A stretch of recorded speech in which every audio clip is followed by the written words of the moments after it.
बेटा कल जो लेक्चर पढ़ा था उसको एक दफ़ा आपने देखा था, उसकी समझ लगी? Cranial nerves 9, 10 and 11। आज हमने उसी की दोबारा रिवीजन करनी है। तो पहले तो आपके कोई क्वेश्चंस हो तो बताएं, पहले वो क्लियर करते हैं, then we will discuss again.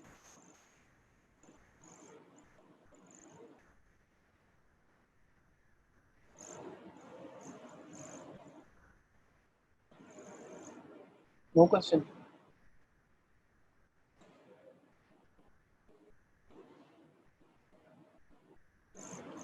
अच्छा जी, चलें। कल हमने पढ़ा था सबसे पहले 9, 10 एंड 11 क्रेनियल नर्व के बारे में।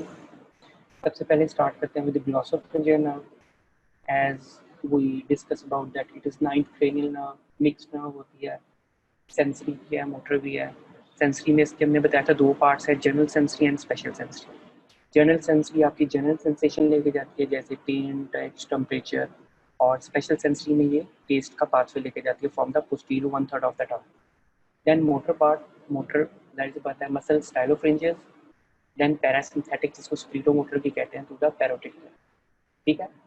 जब आपको इसके बेटा कंपोनेंट्स का पता चलेगा तो उसके नाम से ही आपको उसकी ब्रांचेस का पता चलेगा। जैसे कि सेंसरी पार्ट में जब आपको पता है कि वो सेंसरी सप्लाई फेरिंग्स की म्यूकस मेम्ब्रेन को करती है, ठीक है, टंग के पोस्टीरियर 1/3 को करती है, तो उसकी सप्लाई भी वहीं पर होगी। और स्पेशल सेंसरी में पोस्टीरियर 1/3 ऑफ टंग आ गई, मोटर में एक ही मसल है, स्टाइलोफ्रेंजियस मसल है, और पैरासिम्पैथिक में ऑप्टिक गैंग्लियन के through parotid gland. Parotid gland का क्या फंक्शन होता है? What is the function of the parotid gland? Anyone?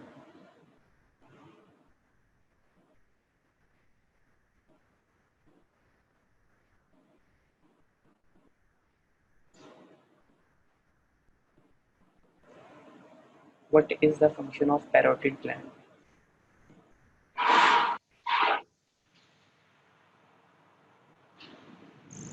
बेटा पढ़ लिया आप लोगों ने पैरोटिड ग्लैंड? फंक्शन क्यों नहीं पता?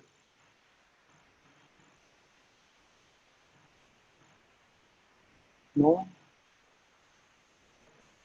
जो आपकी सलाइवा की मेजर प्रोडक्शन है वो पैरोटिड ग्लैंड, 70 to 80%। ठीक है। Then coming towards its extra cranial course. बेटा जो इंफ्रा क्रेनियल कोर्स है वो हम न्यूरोनेटवर्क में डिस्कस करेंगे, इसमें हम उसके न्यूक्लियर है और कैसे ओरिजिनेट करता है। ठीक है ना। अभी हमने सिर्फ एक्स्ट्रा क्रेनियल कोर्स पढ़ा। सबसे पहले number 1 point, it exit from the jugular foramen. Jugular jugular foramen की इंटीरियरली प्रेजेंट करता है दो नर्व्स के, वेगस और excessive nerve. When it passes through the jugular foramen, two sensory ganglion placed superior and inferior sensory ganglion। ठीक है। then it passes downward in relation with the and accompanies the two vessels, internal jugular vein and internal carotid artery। ठीक है। then it move forwards toward the posterior border of stylophageus muscle, और वहां जाके stylophageus muscle को motor supply करेगी। then it passes between, ये देखो आपको stylophageus muscle नजर आ रहा है और ये glossopharyngeal nerve। stylophageus muscle को pierce करेगी, then it passes between the superior constrictor and middle constrictor। अच्छा, इसमें से गुजर के इसने कहाँ जाना है? posterior 1/3 ऑफ द टंग, वहाँ जाके उसने एंड कर जाना है। ये इसका कोर्स है between the superior and middle constrictor, और वहाँ जाके सेंसरी ब्रांच देगी to the mucous membrane of pharynx, क्योंकि फेरिंक्स का मसला है ना, वहाँ पर पूरा फेरिंक्स के पार्ट को म्यूकस मेम्ब्रेन को वो सेंसरी सप्लाई देगी। then it ends to the posterior third of the tongue where it supplies the general sensory and special sensory both। ठीक है। अच्छा, आसिम का जवाब है बेटा। ठीक है, यहाँ तक कोर्स समझ लग गया। अब आपको ग्लॉसोफिंगर का कोर्स फिंगर टिप्स पे आना चाहिए कि आपसे पूछे वैन एवर आस्क द, जब भी आपसे पूछा जाएगा यूनिवर्सिटी क्वेश्चन में, उसमें आपको बकायदा बताया जाएगा कि नर्व ज़्यादातर जो होती है वो न्यूरोनल के हेड एंड नेक में। जब आपसे पूछा जाए उसके न्यूक्लियस का तो फिर आपको न्यूक्लियस बताने, एक्स्ट्रा क्रेनियल कोर्स का या उसका कोर्स ज़्यादातर एक्स्ट्रा क्रेनियल नहीं होता है, वो पूछा जाए तो आपने वो डिफाइन है ना। आपको क्या बेटा क्वेश्चन जब भी अटेम्प्ट करना है उसको पॉइंट वाइज करना, नंबर 1, 2, 3, 4, 5। ठीक है ना। जैसे जैसे बताओगे नंबर 1 एग्जिट कहाँ से किया, नंबर 2 कौन सा स्टेशन पे रुका है, पहले सबसे पहले डिसेंड डाउनवर्ड किए neck between a complete vessel, then number 3 pierces the stylophageal muscle, number 4 passes between the superior and middle constrictor and किया उसने posterior one third of the time. ठीक है, एनी क्वेरी यहाँ तक क्लियर है?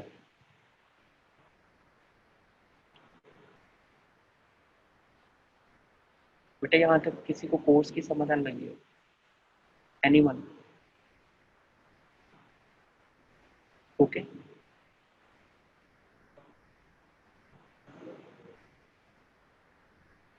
अच्छा. Now coming towards the branches, somatic brachial motor है जो कि स्टाइलोफ्रेंजियस को सप्लाई करती है, क्योंकि थर्ड फ्रेजिला से ग्लोसोफिंजियल नर्व डिराइव करती है. देन विसरल पैरासिम्पैथिक मोटर, मैंने आपको पहले भी बताया है, पैरासिम्पैथिक जो भी होगी स्क्रीटो मोटर भी कहते हैं उसे, वो through tympanic nerve, optic ganglion ion and towards the parotid gland, जैसे कि ये डायग्राम में ग्लोसोफिंजियल नर्व है वहां से सॉरी ऑप्टिक गैंग्लियन, और इसको ऑरिकोटेम्पोरल नर्व जो है mandibular division of the trigeminal nerves को ज्वाइन करती है, और ये स्क्लीटोमोटर फाइबर्स देते हैं टू द पैरोटिड ग्लैंड. ठीक है. Then somatic general sensory tympanic nerve, अच्छा पीछे में पड़ा टिम्पैनिक नर्व, दोनों सेंसेशन लेके जा रही है, स्क्लीटोमोटर भी और जर्नल सेंसरी. ये tympanic cavity of the year उसको सप्लाई करती है, सेंसरी सप्लाई करती है. कैरोटिड ब्रांच सप्लाई करती है to the carotid body and carotid sinus. What is the function of the carotid body? Anyone? या what is difference between carotid body and carotid sinus? कोई भी बता दे.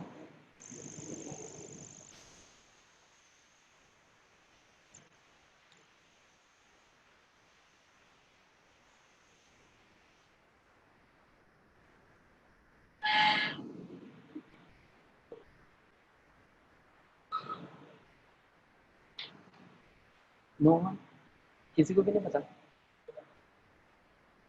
ठीक है, शाबाश. Carotid body is chemoreceptor and carotid sinus is baroreceptor. ठीक है, शाबाश. ठीक है, उसको भी बेटा ये सेंसरी सप्लाई दे रही है. Then pharyngeal tonsillar and lingual nerves जो कि सप्लाई करती हैं इसको sensory supply to the oropharynx, palatine tonsil and the tongue. ठीक है ना. ये देखो, अगर आप इसका पाथ सारा देखो, ये सारी सेंसरी सप्लाई जा रही है. ये कैरोटिड आर्टरी है, इसके साइनस बॉडी है. ठीक है, ये टॉन्सिल को दे रही है टिम्पैनिक मेम्ब्रेन की inner outer inner surface of, ये टिम्पैनिक प्लेक्सस बना हुआ है. Then special sensory posterior third of the tongue. ठीक है. Now coming towards the vagus nerve. Vagus nerve के बारे में हमने बताया था कि इसमें कुछ चीज़ें जो बाकी क्रेनियल नर्व से डिफरेंट है, जैसे कि it is the largest nerve, longest pathway होता है, वेंट्रिक नर्व है, ये वाहिद नर्व है जिसके हेड एंड नेक से बाहर भी कोर्स है, थॉरैक्स में भी है, एब्डोमेन. ठीक है. और ये मिक्स नर्व है, ये भी मोटर है. सेंसरी में इसका भी एक जनरल सेंसरी पार्ट है जो कि जनरल सेंसेशन लेके जाती है, और स्पेशल सेंसरी में क्या है? Test pathway. टेस्ट पाथवे कौन से एरिया से लेती है ये वेगस नर्व? एनीवन? मैं इसलिए पूछूं, कल भी मैं आपको सारी बातें बता चुका हूँ. अगर आपने कल का लेक्चर सुना है या उसको जाके पढ़ा है, then you will know. Special sensory part इसका कहाँ सप्लाई होता है बेटा? जो आपके एमसीक्यू है वो भी यही होता है. स्पेशल सेंसरी उसकी पार्ट कौन सा सप्लाई करता है? Lingual nerve. ये मैं ये पूछूं, स्पेशल सेंसरी जो पार्ट है वो कौन से एरिया को सप्लाई करता है? लिंगुअल नर्व तो टंग से रिलेटेड होगी. शाबाश. Epiglottis and the root of tongue. ठीक है. चलो, मोटर पार्ट है बेटा, ये सारे मसल्स को सप्लाई करेगा, the pharynx and larynx except two muscles.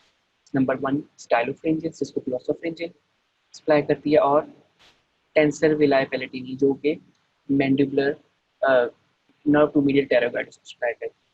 Parasympathetic वही स्क्लीटोमोटर है. ठीक है ना. जितने भी गट्स के ग्लैंड्स हैं आपकी, कार्डिक प्लेक्सस है, पल्मोनरी प्लेक्सस है, वो सारे पैरासिम्पैथिक. अच्छा. Now coming towards sports. In jugular foramen, it present between the two nerves, glossopharyngeal and spinal. उसके बाद जैसे ये इससे पास करेगी तो एक इसका गैंग्लियन आएगा, सुपीरियर वेगस गैंग्लियन, और जुगुलर फोरामेन की इंफीरियरली सिलेंड्रिकल गैंग्लियन होगा inferior ganglion of the vagus nerve. It present between the internal carotid and internal jugular vein. It descend vertically downward in the neck and share the carotid sheet between the two vessels। ठीक है, इसका बेटा जो path sorry जो pathway है वो vertical है as compare to other two nerves which passes through the jugular foramen। ठीक है, jugular foramen between 9 and 11 two sensory ganglion है।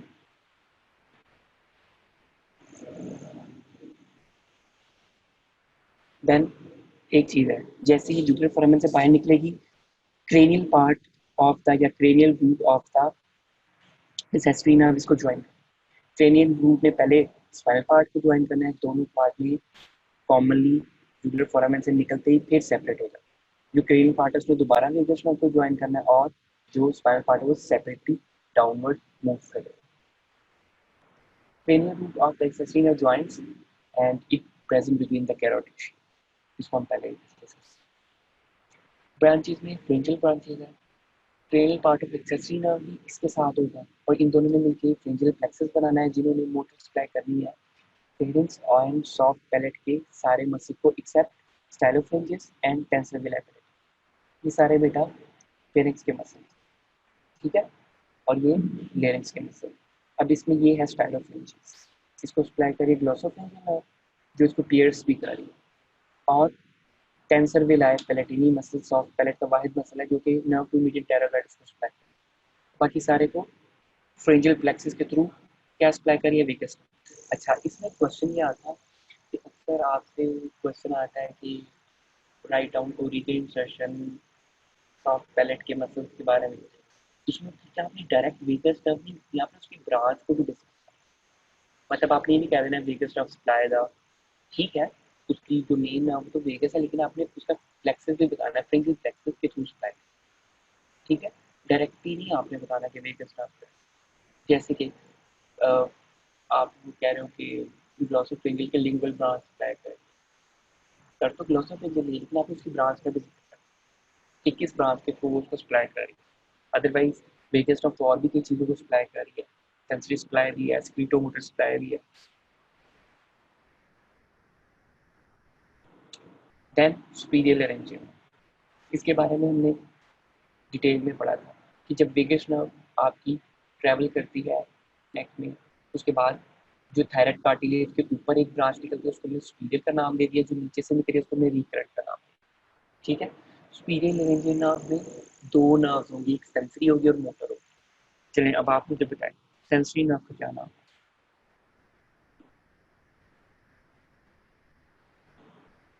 Anyone? Sensory part of superior laryngeal nerve.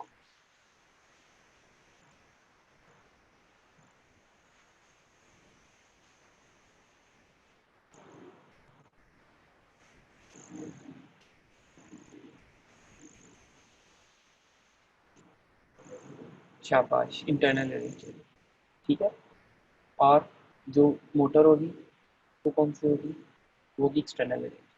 Sends to the mucous membrane of piriform fossa and the vocal cords, ये देखिए, और external laryngeal motor होगी to the cricothyroid and closely related to the superior thyroid artery। अब आप देखो ये आपकी vagus nerve है, ऊपर जो आ रही है superior laryngeal है, नीचे वो recurrent है। अभी हमने superior laryngeal को देखना है, उस फर्दर डिवाइड हो रही है दो ब्रांचेस में।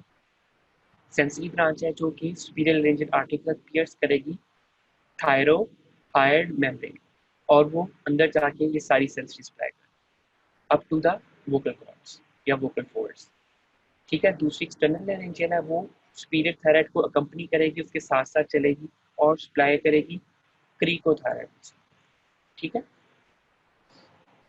Now coming toward the recurrent laryngeal. Recurrent laryngeal को रिकरेंट क्यों कहते हैं? क्योंकि वापस रिवर्स जाती है ऊपर, जो राइट और लेफ्ट का कोर्स डिफरेंट है। Right first part of subclavian के हुक अराउंड करेगी और ट्रेकिया और एसोफेगस के दरमियान सप्लाई करेगी toward the sensory supply and motor supply to the muscle of फ्लेरिंग्स।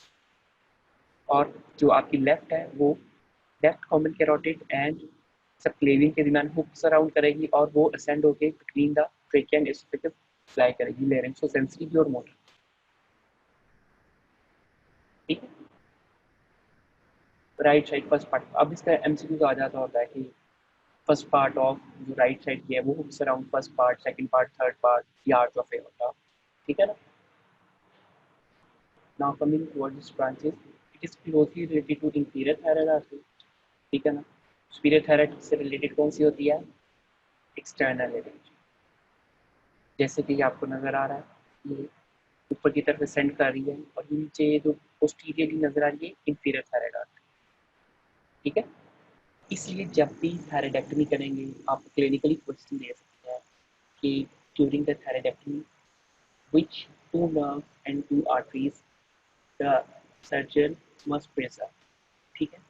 तो आपने उसको सुपीरियरली और इंफीरियरली बताना है कि सुपीरियरली वो सेव करेगा external laryngeal and superior thyroid artery और इंफीरियरली सेव करेगा return laryngeal and inferior thyroid artery. ठीक है। It is motor to all muscle except cricothyroid and sensitive to the mucous membrane of larynx below the vocal cords and upper part of brain। ठीक है। उससे ऊपर ऊपर उसको internal laryngeal supply करिए sensory और नीचे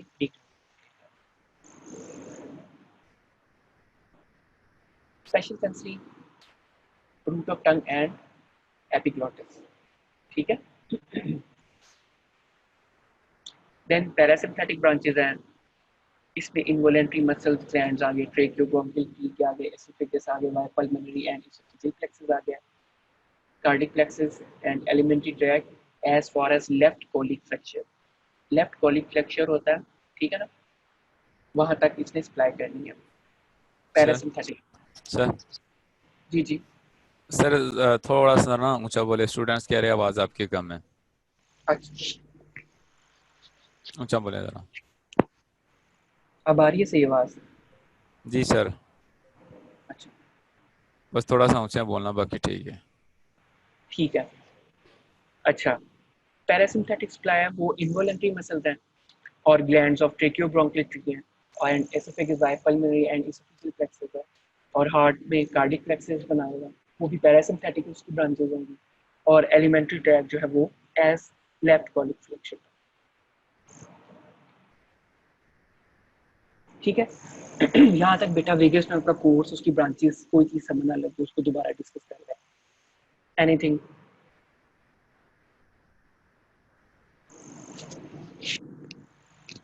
क्लियर है बेटा सब?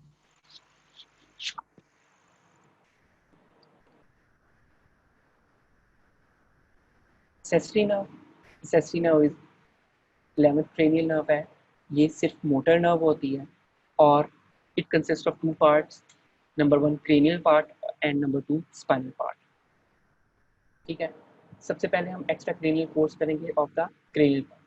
क्रेनियल पार्ट बेटा आपका ओरिजिनेट करता है मेडुला ऑब्लोंगेटा से, then it joins the spinal part of the accessory nerve. इसको ज्वाइन करेगा किधर? ब्रेन के अंदर ही। ज्वाइन करके उसने दोनों ने मिलकर एग्जिट करना है जुगुलर फोरामेन। जैसे ही बेटा जुगुलर फोरामेन वो एग्जिट करेगा, इन दोनों पार्ट से स्प्लिट कर देना। क्रेनियल पार्ट ने फिर जाके वेगस नर्व को ज्वाइन कर दिया। ठीक है। क्रेनियल पार्ट ओरिजिनेट हुआ, उसके बाद उसने ज्वाइन कर लिया spinal part of accessory nerve. सिर्फ जुगुलर फोरामेन की शॉर्ट डिस्टेंस के लिए दोनों नर्व्स के पार्ट एक नर्व की तरह जा रहे हैं, उसके बाद फिर दोनों पार्ट अलहदा हो गए हैं और जो क्रेनियल पार्ट है उसने ज्वाइन कर लिया है वेगस नर्व। उसके बाद जहाँ जहाँ वेगस नर्व क्रेनियल प्लेक्सस के थ्रू सप्लाई करिए वहाँ वहाँ क्रेनियल पार्ट भी सप्लाई कर। ठीक है। The root stem separate and joints the vagus nerve. Then जब इसका बेटा क्वेश्चन आएगा तो आपने क्रेनियल पार्ट और स्पाइनल पार्ट के कोर्स को सेपरेटली डिफाइन कर। अच्छा, उसके बाद आता है आपका स्पाइनल पार्ट। वो आपका ओरिजिनेट करता है from the cervical region C1 to C5 के रूटलेट्स जो है मिलके आपके स्पाइनल पार्ट बनाता है। उन्होंने फोरामेन मैग्नम के थ्रू एंटर होना है इन द ब्रेन, फिर इसने ज्वाइन करना है क्रेनियल पार्ट को फॉर शॉर्ट डिस्टेंस। जैसे ही जुगुलर फोरामेन से एग्जिट करेगी ये पार्ट सेपरेट हो जाएगा। Then it descend downward, downward जाके उसने क्या करना है स्टेर्नोक्लेटोमास्टोइड के डीपली चले जाना है और वहां जाके इसको एक मोटर ब्रांच दे देगा। Then it crosses the posterior triangle of the neck ये बेटा एरिया होता है जहाँ पर ये सबकुटेनियस होती है थोड़ी देर, और ये वो एरिया होता है जहाँ पर इसके डैमेज होने के चांसेस होते हैं। देन इट मूव फॉरवर्ड टी टू द ट्रेपीजियस मसल, और वहाँ जाके टर्मिनेट करती है और ट्रेपीजियस मसल को मोटर सप्लाई करती है। स्पाइनल पार्ट ने इसको भी मोटर सप्लाई की, किसको, स्टेनोक्लेटोमास्टोइड को और ट्रेपीजियस को, जबकि क्रेनी पार्ट ने वेगस नर्व के साथ मिलकर फ्रिंजियल प्लेक्सस बनाना है और वो भी मोटर सप्लाई करेगी। ठीक है, ascend through the foramen magnum jugular foramen के साथ ज्वाइन करेगी, किसके साथ, क्रेनियल पार्ट के साथ। On exit from foramen then spinal root separate from the cranial. अच्छा, it accompanies the internal carotid artery. बेटा मैंने आपको पहले भी बताई, ये तीनों नर्व्स होती हैं, उनमें दो चीज़ें बड़ी कॉमन है, याद रखिए। एक ये कि जुगुलर फोरामेन से एग्जिट करेंगे स्कल से, नंबर टू इन्होंने दो वेसल्स के साथ साथ ट्रेवल करना। ठीक है, internal jugular when and internal carotid artery. Then it enters the deep surface of sternocleidomastoid and crosses the posterior triangle of neck or passes beneath the trapezius muscle. Branches and cranial part की branches, it joins the vagus nerve and motor supply to the muscle of soft palate, pharynx and ear. ठीक है, इसने भी उन्हीं muscles को supply करना है जिसको वेगस नर्व सप्लाई कर रहा है। Then spinal part, motor supply to the sternocleidomastoid and trapezius muscle. Then अच्छा, अब ये जो बेटा लाइन है ना, spinal nerve C2 to C4 join the spinal accessory nerve in the posterior cervical region। अच्छा, हमने पढ़ा था C1 से C5 तक रूटलेट्स स्पाइनल नर्व बनते हैं। अच्छा, और वो तो रूटलेट्स निकले आपके, स्पेशली इसमें से C4 C4 की जो स्पाइनल नर्व्स है। अच्छा, आपको पहले पता होना चाहिए स्पाइनल नर्व्स क्या होती है। 31 पेयर्स ऑफ स्पाइनल नर्व्स हैं। ठीक है, वो स्पाइनल नर्व्स क्या होती हैं, जो स्पाइनल कॉर्ड है उसके साइड से ओरिजिनेट करती हैं और आगे जाके डिफरेंट प्लेक्सेस बनाती हैं, जैसे ब्रेकियल प्लेक्सस हो गया, सेक्रल प्लेक्सस हो गया। वो सॉरी, वो स्पाइनल नर्व्स जो है C2 to C4 वो ज्वाइन करेंगे किसको, spinal part of accessory nerve, और वो दो तरह की सेंसेशन लेके आएंगे, एक पेन और दूसरी प्रोप्रियोसेप्टिव फाइबर्स।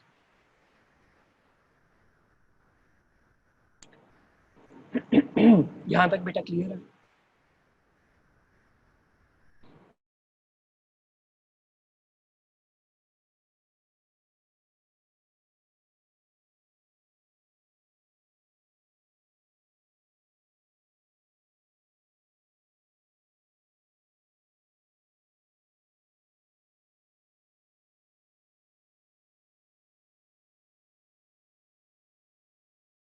टीको कि वो इंटेक्ट है कि नहीं है।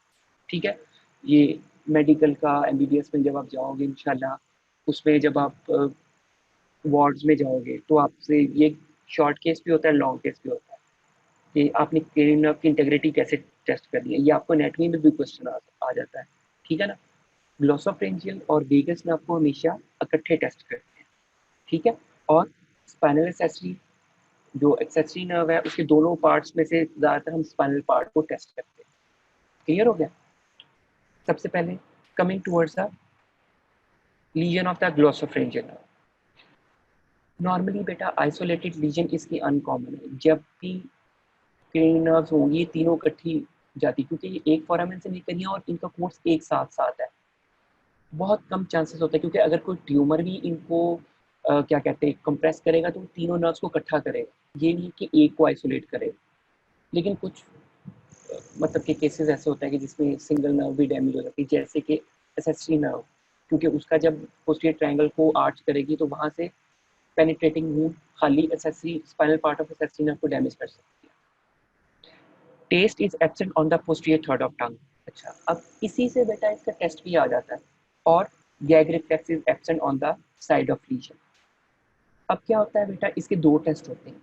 ग्लोसोफ्रेंजियल की इंटेग्रिटी को चेक करने के लिए दो टेस्ट। सबसे पहले पोस्टीरियर पार्ट ऑफ टंग में आपने कॉटन स्वैब होगा, उसमें क्या करते हैं, उसको टच करते हैं, आपको सेंसेशन आ रही है कि नहीं आ रही। नंबर टू, को टेस्ट होगा बिटर, सॉर, जो भी होगा, उससे आप पोस्टीरियर 1/3 ऑफ टंग पे अप्लाई करते हैं। अगर आपको वो टेस्ट आ रहा है इसका मतलब आपकी ग्लोसोफ्रेंजियल इंटैक्ट है। नंबर टू क्या होता है कि आप गैग रिफ्लेक्स करते हो। गैग रिफ्लेक्स में बेटा होता ये है कि आप पोस्टीरियर और लेटरल फ्रेंजियल वॉल में क्या करते हो, उसको टच करते हो, जिसकी वजह से गैग गैग होता है। गैग बेटा आपका प्रोटेक्टिव मैकेनिज्म है। तो कोई फॉरेन बॉडी आपके अंदर आ रही हो तो जैसे फ्रेंजियल वॉल को टच करती है, वो क्या कहते हैं, खांसी आती है और वो बाहर की तरफ आ जाती है। तो गैग रिफ्लेक्स अगर राइट साइड का होगा तो इसका मतलब है राइट साइड की ग्लोसोफ्रेंजियल नर्व की लीजन है। अगर लेफ्ट साइड की होगी तो लेफ्ट साइड की, क्योंकि ये देखिए ना दो पार्ट है, ये राइट है और ये लेफ्ट है। अगर हम स्पैचुला से ये लेफ्ट साइड पे उसको टच कर रहा है, अगर उसको गैग आ रहा है, इसका मतलब ये लेफ्ट साइड वाले इंटैक्ट है, और अगर राइट साइड पे करेगा तो राइट साइड वाले इंटैक्ट। इस क्लिनिकल की समझ लगी। अगर आपको बेटा इसकी लीजन पूछे या इसकी क्लिनिकल टेस्टिंग पूछे, आपने दोनों में ये दोनों टेस्ट किए, posterior 1/3 of tongue, number 2 gag reflex. फिर उसको आपने एक्सप्लेन कर देना हाउ, कैसे। इप्सिलैटरल कहते हैं सेम साइड को, कॉन्ट्रालैटरल कहते हैं डिफरेंट साइड। ठीक है, इप्सिलैटरल मतलब कि अगर सेम साइड की नर्व होगी तो सेम साइड की गैग रिफ्लेक्स चली जाएगी, और सेम साइड की टंग की पोस्टीरियर 1/3 में सेंसेशन खत्म हो जाएगी। क्लियर है यहाँ तक बेटा? Lesion of glossopharyngeal nerve clear है? मैं इसलिए बार बार बता रहा हूँ कि इसमें आगे जाके बहुत कंफ्यूजन हो जाती है। अब आ रही है आवाज सही मेरी?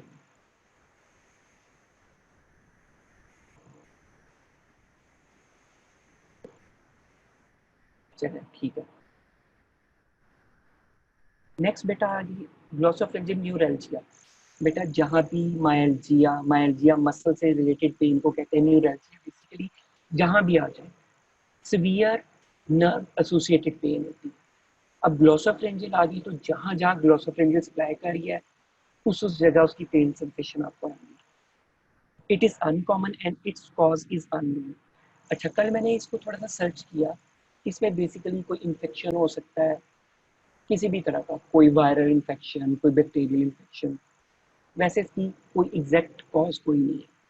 ठीक है, इडियोपैथिक भी हो सकती है, कोई इन्फेक्शन भी हो सकता है, कोई ट्रॉमा भी हो सकता है जिसकी वजह से न्यूरैल्जिया होगा। इट इज अ सडन, अचानक से burning and stabbing pain. Stabbing क्या होती है? स्टैबिंग वूंड का पता है ना, जैसे किसी ने खंजर मार दिया, इतनी शदीद दर्द होती है। Pain is often initiated by swallowing, protruding of tongue, talking and touching the palatine tonsil।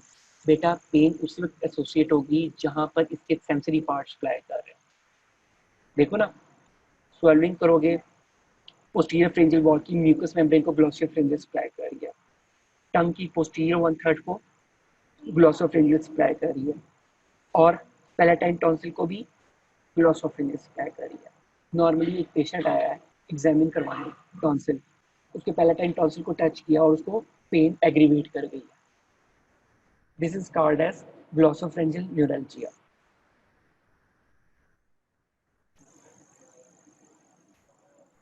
Then lesion of vagus nerve. बेटा वेगस नर्व की जो लीजन होगी उसको हम कैसे चेक करेंगे?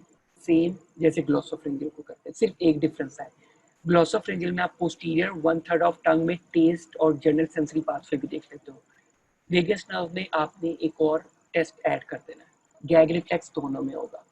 ठीक है, चेक करना। इसमें भी वही बात है, isolated lesions of cranial nerve 10 are uncommon. Injury to pharyngeal branches of cranial nerve results in dysphagia. Dysphagia is difficulty in swallowing। जैसे कि हमने ये इसको पहले डिस्कस किया है कि मोटर सप्लाई ज़्यादातर फेरिंक्स के मसल की वेगस नर्व करती है, एक्सेप्ट वन मसल। कौन सा? स्टाइलोफ्रेंजियस। इसलिए जब फ्रेंजियल प्लेक्सिस इंटैक्ट नहीं होगा तो ज़्यादातर फ्रेंजियल मसल्स जो होंगे पैरालाइज कर जाएंगे और आपको स्वॉलोइंग करने में डिफिकल्टी होगी। ठीक है, then lesion of the superior laryngeal nerve produce anesthesia of the superior part of larynx and paralysis of cricothyroid muscle। anesthesia क्या होता है? What is anesthesia? क्या मतलब?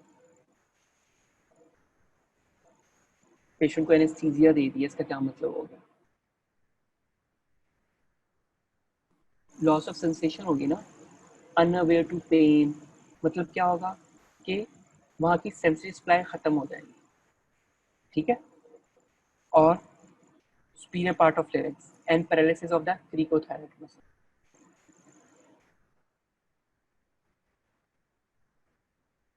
अच्छा, अब इसमें क्या करते हैं आप, सबसे पहले गैग रिफ्लेक्स देखते हो, उसमें आपने वही लेटरल वॉल या पोस्टीरियर वॉल को टच करना है, अगर वो गैग कर रहा है तो इसका मतलब उसकी vagus nerve plus glossopharyngeal nerve intact है, ठीक है। देन दूसरा क्या टेस्ट होगा, आपने पेशेंट को कहना है मुंह खोलें और आ करें, ये जो बेटा यूविला है ये नॉर्मली पोस्टीरियर डिस्प्लेस करता है, अगर राइट साइड की लीजन होगी तो लेफ्ट साइड पे डिस्प्लेस करेगा, और अगर लेफ्ट साइड की होगी तो राइट साइड पे। क्यों? क्योंकि राइट साइड की नर्व इंटैक्ट नहीं है, लेफ्ट साइड की तो इंटैक्ट है, तो लेफ्ट साइड का मसल है उसको अपनी तरफ पुल करेगा, जो आपका लेरेंजियल मसल है। इसलिए आप पेशेंट को, ये वो टेस्ट है जो कि आइसोलेटेड हम वेगस नर्व के लिए करते हैं, जबकि गैग रिफ्लेक्स दोनों में चेक करना होता है, ग्लॉसोफेरिंजियल में भी और वेगस नर्व में। कुछ बुक्स में ये भी लिखा हुआ है कि दोनों नर्व्स को इकट्ठे टेस्ट करते हैं, ठीक है। ये जो टेस्ट है आपने पेशेंट को कहना है मुंह खोल के आ ये करें, जो आपका यूविला है वो नॉर्मली पोस्टीरियर डिस्प्लेस करेगा, पीछे की तरफ चला जाएगा। अगर वो साइडवेज डिस्प्लेसमेंट होगी, अगर राइट साइड पे होगी तो लेफ्ट साइड की इंटैक्ट नहीं होगी, और अगर लेफ्ट साइड पे होगी तो राइट साइड की इंटैक्ट नहीं होगी। क्लियर है? यहाँ तक बेटा क्लियर है?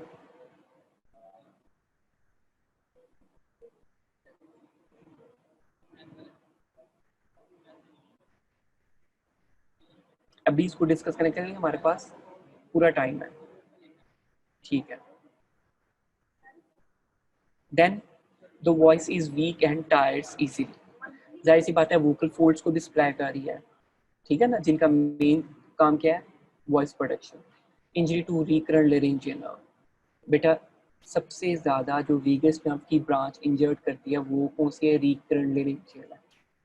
इसको ज़ेन कर लें, लिख लें, एमसीक्यूज में भी पूछ सकते हैं। क्यों? क्योंकि जब आप थॉरेक्स की सर्जरी करते हो, ठीक है ना, तो उसमें सबसे वल्नरेबल कौन सी नर्व है, रिकरेंट। नंबर 2, जब थायराइड की सर्जरी करते हो तब भी, ठीक है। जब आप थायराइडेक्टमी करते हो सबसे पहले आप नीचे से इंफीरियर थायराइड आर्टरी और रीकल लेरेंजियल को आइडेंटिफाई करते हो, और ऊपर से एक्सटर्नल लेरेंजियल एंड किसको, सुपीरियर थायराइड आर्टरी को। इसी तरह जब आप नेक की सर्जरीज करते हो तो सब क्लेविन के गिर्द जो हुक राउंड कर रही है वो राइट रिकरेंट है, और जो आर्च ऑफ एओर्टा के गिर्द कर रही है वो कौन सी है, लेफ्ट।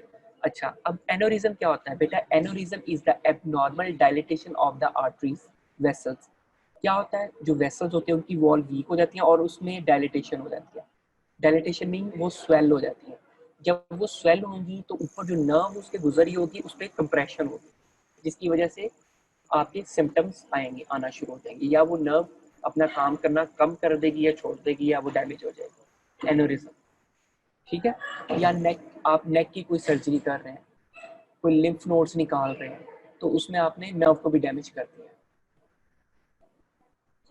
अच्छा, injury to the recurrent laryngeal nerve causes hoarseness and dysphonia because of paralysis of vocal folds।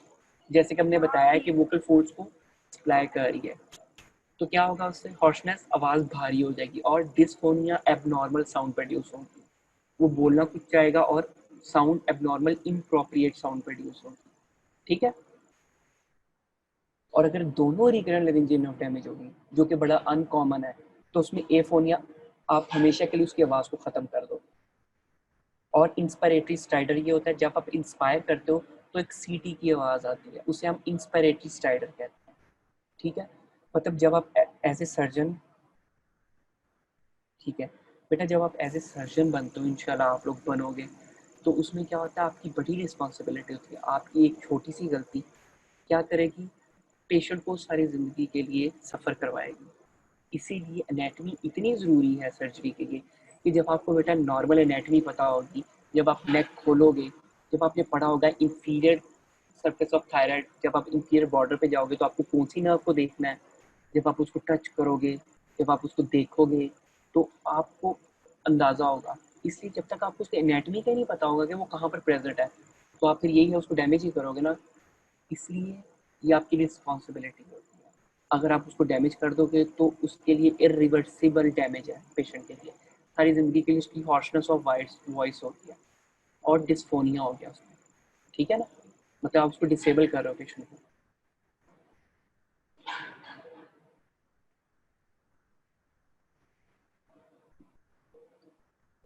Legion of spinal part of सेस्ट्री नर्व, ठीक है।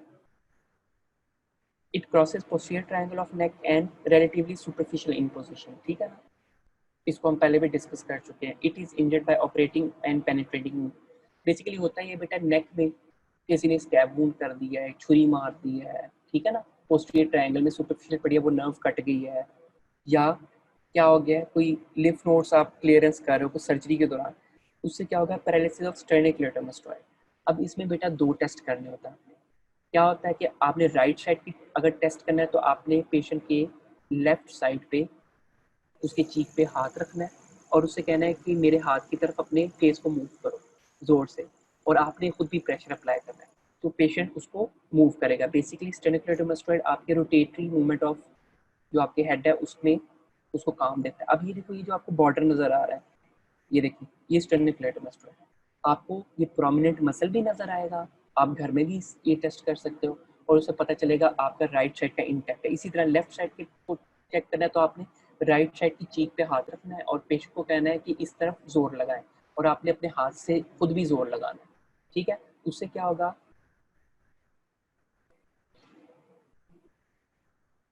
ये इकरा यासीन जी बेटा, इससे क्या होगा, उससे ये होगा कि आपको ऑपोजिट साइड ऑफ चीक पे आपने हाथ रखना है और पेशेंट को कहना है उधर पुश करें। अब ये अगर वो पैरालिसिस होगा तो क्या होगा, वो उस तरफ फोर्स अप्लाई नहीं कर सकेगा, ठीक है, उससे आपको पता चल जाएगा, और वो ये प्रोमिनेंस भी नहीं नजर आएगी आपको क्योंकि मसल पैरालिसिस हो गया।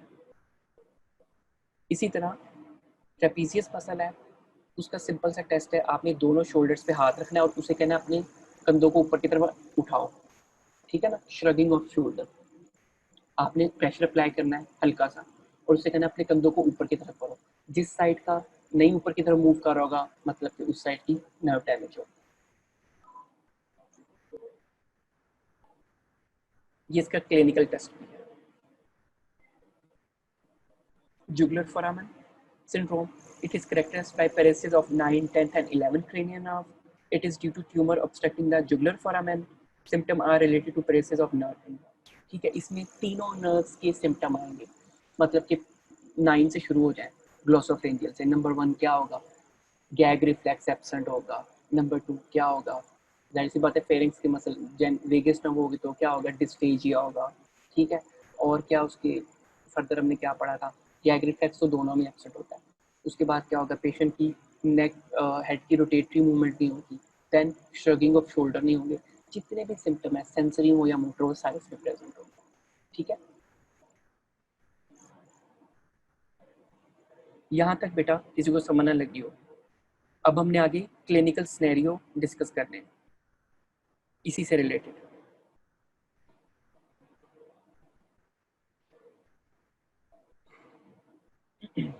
बेटा सबको समझ लग गई है?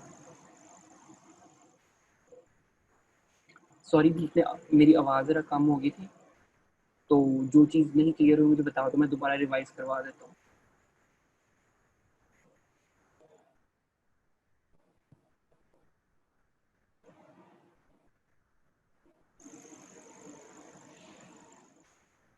क्लियर है सबको, कोर्स ब्रांचेस और इसकी क्लिनिकल? ठीक है। अच्छा बेटा, अब जाहिर सी बात हमने यूएचएस के पेपर में अपीयर होना है।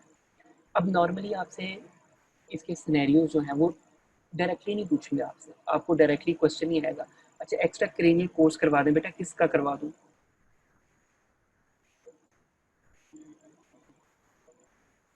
सहर बेटा, किसका एक्स्ट्रा क्रेनियल कोर्स करवा दूँ? अच्छा, फिलोसफी, ठीक है। मैं वापस डायग्राम पे जाता हूँ।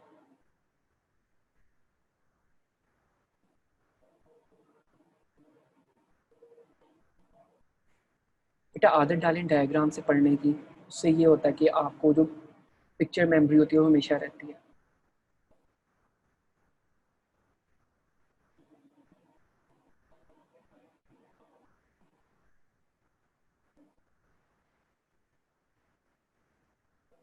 चले चले बेटा, number 1 point, glossopharyngeal nerve leaves the cranium through the jugular foramen interior to the two nerves. दो नर्व उसके पीछे पड़ी है, कौन सी? vagus nerve and accessory nerve. It leaves the skull through the jugular foramen interior to the two nerves. ठीक है ना, जो दो nerves हैं. Then during it passes through the jugular foramen, two sensory ganglion are present, superior and inferior. ठीक है.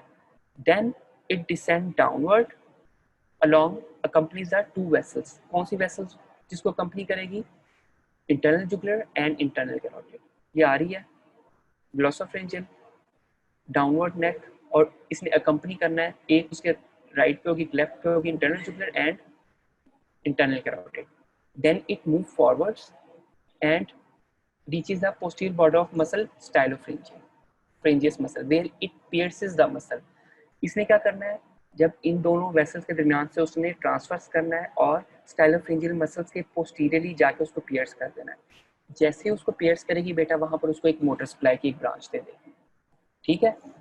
After piercing the stylopharyngeus muscle, it passes between the superior and middle constrictor of the pharynx. ठीक है. ये आपको muscle छोटा सा pink सा नजर आ रहा है, ये स्टाइलोफ्रिंजियस मसल है. इसको ये पियर्स कर रही है और पास कर रही है between the superior and middle constrictor. यहाँ जाके इसने एक सेंसिटिव ब्रांच देनी है, किसको? Mucous membrane of the pharynx. ठीक है. Then it move forwards and terminate posterior to the 1/3 of tongue. उसके बाद उसने टंग के पोस्टीरियर 1/3 पे जाके टर्मिनेट हो जाना है. वहां पर जाके उसने सेंसरी ब्रांच देनी है और स्पेशल सेंसरी, जो कि पोस्टीरियर 1/3 ऑफ टंग की general sensory and special sensory sensation लेके जाएगी. ये इसका कोर्स है. अगर हम इसको पॉइंट्स में देखें, नंबर 1 जुगुलर फोरामेन, नंबर 2 क्या होगा? Accompanies the vessels internal carotid and internal jugular. Number 3 it passes posterior border of stylopharyngeus and pierces the muscle and give the motor branch. Then number 4 passes between the superior and middle constrictor. ठीक है. और वहां पर एक branch लेगी जो supply करेगी mucous membrane of the pharynx. And number 5 it end toward the posterior border of the tongue, और वहां जाके उसने सेंसरी सप्लाई देके अपना कोर्स खत्म कर लिया. क्लियर है बेटा? सहर बेटा, कोर्स क्लियर, समझ लग गया आपको? चले, और कोई किसी ने कोई कोर्स वगैरह?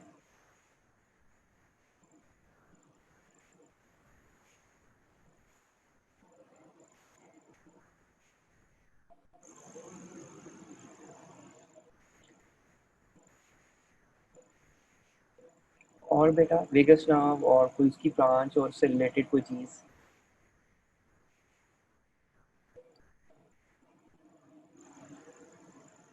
अच्छा बेटा, इसका जो आपने कोर्स पढ़ना है KLM से भी पढ़ना है, लेकिन न्यूरोस्टेल से भी देखना है.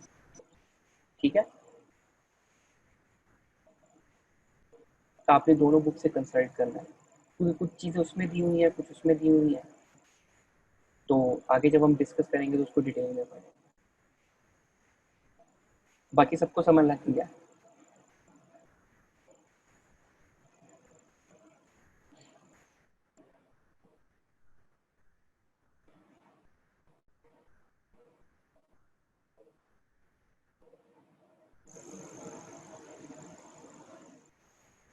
अच्छा चलें. अच्छा बेटा, हम इसके क्वेश्चंस में आ रहे थे. अब हमने 3 क्रेनियल नर्व्स पढ़ी हैं. ठीक है. अब नॉर्मली क्या होता है कि आपको डायरेक्ट क्वेश्चन नहीं आता, तो डायरेक्ट ही पूछेंगे. कोर्स तो डायरेक्ट ही पूछ लेते हैं, लेकिन क्लिनिकल अब सारा जमाने क्लिनिकल का है. अच्छा, वो ये बताता है कि a patient come in the OPD of ENT. ठीक है ना. और उसमें बताएंगे कि gag ipsilateral gag reflex is absent, मतलब कि सेम साइड जहाँ ऑफ फ्रिंजियल वॉल जहाँ पर किया वहाँ पर इप्सिलैटरल गैग रिफ्लेक्स एब्सेंट है, और जो दूसरी साइड है उसमें प्रेजेंट है. ठीक है. मतलब कि अगर उसकी राइट साइड की फ्रिंजियल वॉल को आपने टच किया तो उसको गैग रिफ्लेक्स आ रहा है और लेफ्ट साइड को नहीं आ रहा. Number 1 point. ठीक है. और आगे वो क्लिनिकल सिनेरियो बना देंगे कि हिस्ट्री ऑफ जो भी है इन्फेक्शन. अच्छा, अब क्वेश्चन है which nerve is involve, give its extra clinical course and क्या, how can you test the integrity of this nerve. 3 question आ गए, 3 इसके पार्ट बन गए. नंबर 1 कौन सी नर्व हो सकती है वाली? इप्सिलैटरल गैग रिफ्लेक्स एब्सेंट है.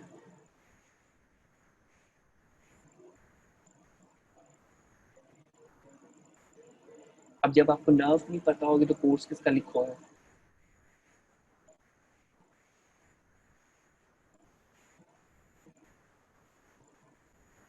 एनीवन? कौन सी बेटा नर्व होगी? Ipsilateral loss of gag reflex, ipsilateral loss of gag reflex. मैंने आपको बताया था गैग रिफ्लेक्स दोनों में ही आप चेक करोगे, वेगस में भी और ग्लोसोफिंगल में, दोनों में एक ही डिफरेंस है। वेगस जब इंटैक्ट नहीं होगी, डैमेज होगी, तो दोनों साइड का गैग रिफ्लेक्स एब्सेंट हो जाएगा, जबकि ग्लोसोफ्रिंजियल में सेम साइड का। ठीक है, और ग्लोसोफ्रिंजियल नर्व होगी, क्योंकि वेगस नर्व अगर इंटैक्ट नहीं होगी, डैमेज होगी तो उसमें और भी सिम्टम आएंगे, जैसे डिस्फेजिया। और रिकरेंट होगी तो क्या होगी? हॉर्शनेस ऑफ वॉइस होगी। और उसके अलावा क्या होगी? इंस्पिरेटरी स्टाइडर, अगर दोनों इन्वॉल्व हो। फिर दूसरा question, during thyroid surgery which structure would you save and why? ठीक है, उसमें आप पूछ लेंगे and which nerve you save and give its course, ये भी पूछ सकते हैं। ठीक है, उसमें फिर आप रिकरेंट लेरेंजियल नर्व का कोर्स बताएंगे, राइट का लेफ्ट का, दोनों का सेपरेट कोर्स है। अच्छा, उसके बाद एक patient come in emergency department with gun with stabbing wound in her neck, ठीक है, after 2 weeks or 3 weeks she was unable to move her head towards right side। ठीक है, राइट साइड की तरफ वो मूव नहीं कर रही, तो कौन सी नर्व और कौन सी साइड की नर्व इन्वॉल्व होगी?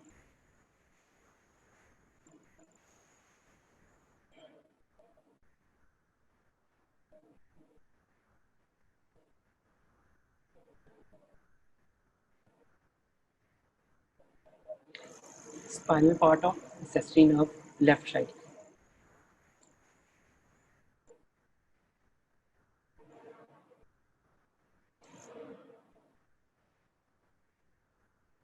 ठीक है बेटा, 10 मिनट अभी भी हमारे पास, कोई क्वेश्चन आपका हो तो पूछें।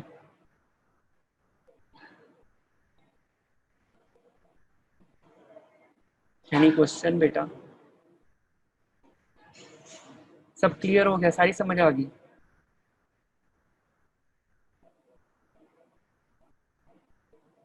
मेरा भी आपसे फेस टू फेस इंटरेक्शन ही इंशाल्लाह जल्दी, जब आप आओगे दोबारा कॉलेज में फिर होगा। अभी तो सिर्फ ये मुझे पता है M18 है।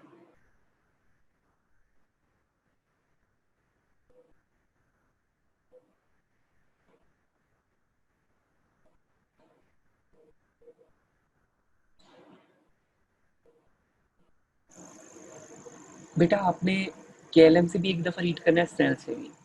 ठीक है, कुछ चीज़ें हैं, कुछ ब्रांचेज हैं वो डिफरेंट लिखी हुई हैं, जैसे कि कुछ KLM में ब्रांचेस लिखी हुई हैं, कुछ स्नेल में लिखी हुई हैं, आपने दोनों कंसल्ट करनी है। One book is not enough. ठीक है,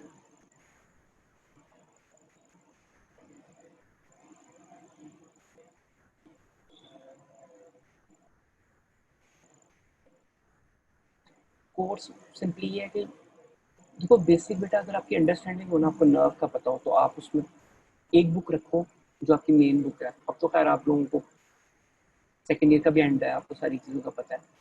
उसमें जो दूसरी बुक के पॉइंट्स उसको आप ऐड करते जाओ, मतलब कि कोई ब्रांच ऐसी है जो KLM में नहीं दी हुई है, स्नेल में नहीं दी हुई, आप उसको वहाँ से पढ़ो और वहाँ पर उसको ऐड कर लो साथ, कि ये वाली ब्रांच एक्स्ट्रा थी जो उसमें नहीं दी हुई थी। ठीक है, वैसे तो UHS फॉलो करता है KLM ज़्यादातर MCQs के लिए, लेकिन समहाउ कुछ चीज़ें होती हैं जो स्नेल से भी आ सकती हैं। ठीक है ना, कोई ब्रांच ऐसी पूछ सकते हैं आपसे, तो आपने वहाँ से कवर करनी है। जो नर्व की ज़्यादा अच्छी डिटेल लिखी हो वो न्यूरोस्टाइल में दी हुई है, जब आप न्यूरो एनाटॉमी पढ़ोगे इंशाल्लाह, तो उसमें अभी आपका हेड एंड नेक से पहले कौन सा सिस्टम हुआ है? हेड एंड नेक से पहले, इससे पहले एब्डोमेन पेल्विस हुआ कि न्यूरो हुआ?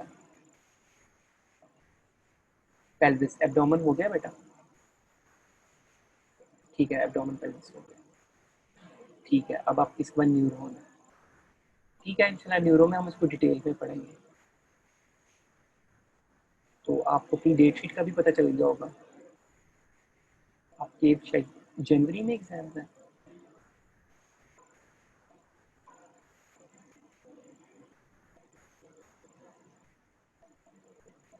चलो ठीक है, इंशाल्लाह तब तक हम प्रैक्टिस करेंगे। बेटा मैं आपको बार बार यही एडवाइस करता हूँ कि ठीक है आप रट्टा लगाओ, लेकिन आप एटलस ज़रूर देखें, क्योंकि जो गलती हम लोग करते रहे हैं और उससे सीखते हैं, आप लोग वो गलती ना करें। क्योंकि जब आप सेकेंड ईयर की जो एनाटॉमी है वो बहुत एक्सटेंसिव है, अब आगे आप न्यूरो भी पढ़ोगे, its very difficult to memorise, ठीक है ना। तो जब तक आप तस्वीरें देखोगे ना, आपको वो चीज़ें ज़्यादा देर याद रहती हैं। वर्डिंग जो भी हो, अगर आपको उसका बेसिक स्केच पता है तो आपके लिए मेमोराइज करना ईजी है, एमसीक्यूज भी आपके ठीक हो जाएंगे। इसीलिए एटलस खोल के जब आप पढ़ते हो, वो जो अंडरस्टैंडिंग होती है वो ज़ुबानी कलामी नहीं होती, मतलब कि आप एक उसको सोच सोच के कर रहे हो, नहीं, एटलस खोल के पढ़ो। इसलिए बार बार कह रहा हूँ, पिक्चर्स की मेमोरी करो। केएलएम में भी अच्छी तस्वीरें दी हैं, स्नेल में भी दी हैं, एटलस जो भी आप देख रहे हो, जिसको भी फॉलो कर रहे हो, ठीक है ना, कोई स्पेसिफिक नहीं है उसमें। आपकी जिस एटलस की अंडरस्टैंडिंग है आपने उसको देखना है। नर्व्स हो गई, आगे न्यूरो, तो सारी पिक्चर, सारी तस्वीरें ही हैं कि आपने उसके सेक्शंस देखने हैं, सब कुछ देखना है। इवन हेड एंड नेक में जो आप आर्टीरियल सप्लाई देखते हो, नर्व सप्लाई देखते हो, जितनी अच्छी आपको तस्वीरों से याद रहती है, मेरा नहीं ख्याल का आपको वैसे याद रहेगी। जैसे कि जब आप स्कैल्प की नर्व सप्लाई देखते हो, सुप्रा ट्रॉक्लियर, सुप्रा ऑर्बिटल, इवन अब आपको ये नहीं पता सुप्रा ऑर्बिटल ऑर्बिट के ऊपर है, लेकिन ये जब तक तस्वीर नहीं देखोगे आपको कैसे पता चलेगा मीडियली है कि लैटरली है, ट्रॉक्लियर मीडियल है कि लैटरल है, ठीक है। तो ये छोटी छोटी कंफ्यूजन है, इससे क्लियर हो जाती है। तो इसलिए मैं इसी चीज़ पे फोकस करता हूँ कि जितनी पिक्चर्स होंगी आप देखोगे उतना आपका फायदा। अभी आपके पास टाइम भी है, और कोशिश करें कि जो लेक्चर हो उसको साथ साथ एक दफ़ा पढ़ लें और एक दफ़ा उसकी तस्वीर ज़रूर देखें, ताकि वो आपको मेमोराइज हो जाए। दीदी 6 मिनट है, कोई क्वेश्चन बेटा पूछना हो रिलेटिंग दिस टॉपिक, और कोई एनाटॉमी से रिलेटेड कोई भी चीज़ जो ना समझ लग रही हो, ये इस टॉपिक की अंडरस्टैंडिंग में, या एनीथिंग यू कैन आस्क।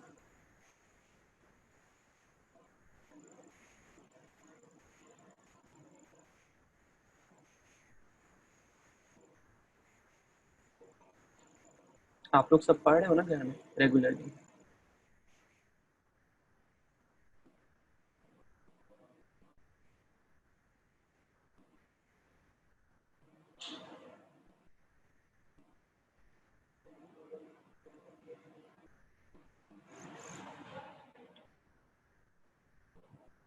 कोई क्वेश्चन बेटा?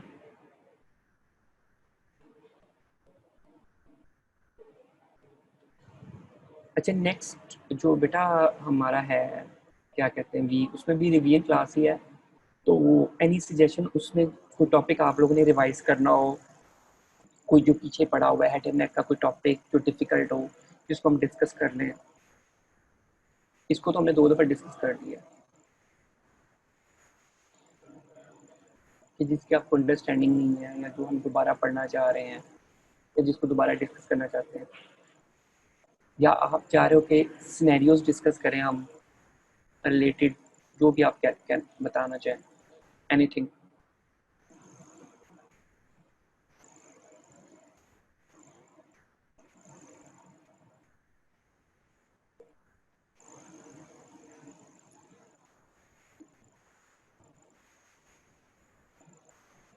ठीक है, हम सिनेरियो डिस्कस कर लेंगे डिफरेंट, ठीक है, एडेमिक से रिलेटेड कर लेंगे, कुछ डिफरेंट सिनेरियो बना लेंगे। लेकिन उसके लिए बेटा आप लोगों ने खुद भी प्रिपेयर हो के आना। ऐसे कोई फ़ायदा नहीं है कि मैं बोलता रहूँ, सवाल पूछता रहूँ और खुद ही मैं जवाब दे दूँ। Vertebral column and joints with, ठीक है, वर्टिबल कॉलम डिस्कस कर लेंगे। मुझे कोई भी एक टॉपिक बता दें, वो डिस्कस कर लेंगे। सिनेरियो डिस्कस करना है, सिनेरियो डिस्कस कर लेंगे। सिनेरियो फिर ये होगा कि मैं ओवरऑल हेड एंड नेक की बेटा सारे टॉपिक्स तो नहीं हो सकते, या मैं ये कर लेता हूँ कि मैं जितने हेड एंड नेक के मैक्सिमम इंपॉर्टेंट सिनेरियोज हैं वो हम डिस्कस कर लें, लेकिन उसके लिए आपको थोड़ा प्रिपेयर होकर आना पड़ेगा। मतलब कि सिनेरियोज मैं बना लाऊंगा जितने हमारे 1 घंटे में डिस्कस हो जाए, हम वो सिनेरियो डिस्कस कर लेंगे, ठीक है। या अगर या अगर आप vertical column and joints box with skull है तो वो फिर एक अलग टॉपिक है, वो फिर अकेला हम वो भी डिस्कस कर सकेंगे। 1 घंटे का टाइम है।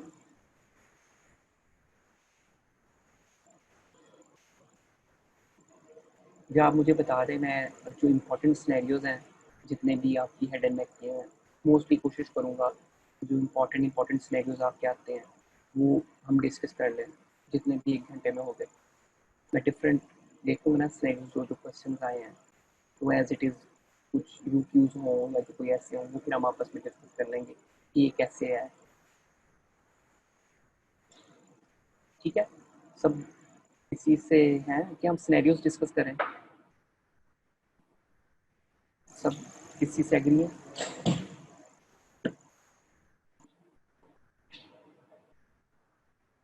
या फैसल बेटा आप बताएं कि हम वो करें, एक ये टॉपिक कर लें vertical column and joints with skull.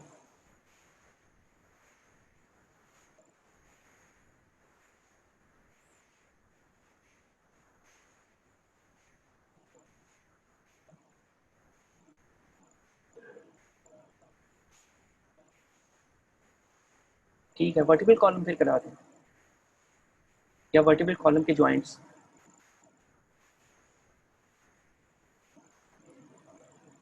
ठीक है, जॉइंट्स ऑफ वर्टिकल कॉलम पूरा आ गया, और जो वर्टिकल कॉलम के साथ जॉइंट्स हैं वो, ठीक है, डन हो गया। चलें ठीक है।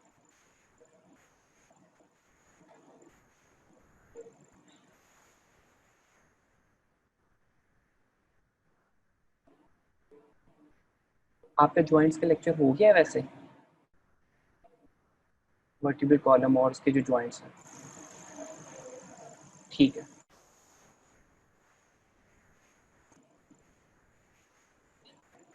चले ठीक है, फिर मेजोरिटी अथॉरिटी, आप लोग सारे कह रहे हैं हम वर्टिकल कॉलम और उसके जॉइंट डिस्कस करेंगे, तो वो हम डिस्कस कर लेंगे। हम पूरा वर्टिकल कॉलम पढ़ेंगे। वर्टिकल कॉलम में वर्टिब्रास भी पढ़ने के नहीं, कि वो आप पढ़ के आओगे। वर्टिब्रास के फीचर्स मेरे ख्याल से आप लोग को खुद आने चाहिए। हाँ, वो आपको खुद आने चाहिए। हम बेसिकली वर्टिबल उसमें आ जाती है, आपकी वर्टिबल आर्टरीज भी आ जाती हैं, और वो उसमें स्पाइनल नर्व कैसे बनती हैं, स्पाइनल नर्व्स हो गई, और वर्टिबल कॉलम के साथ जो जॉइंट्स हैं, स्पाइनल कॉर्ड आ जाता है थोड़ा सा। स्पाइनल कॉर्ड तो खैर आप आगे उसमें पढ़ोगे, जो ठीक है उसके फीचर्स हैं बैक के, ठीक है। इंशाल्लाह we will discuss vertebral column और उसके जो जॉइंट्स होंगे वो हम डिस्कस कर लेंगे, ठीक है। चलें बेटा, thank you very much and best of luck. Allah हाफिज़।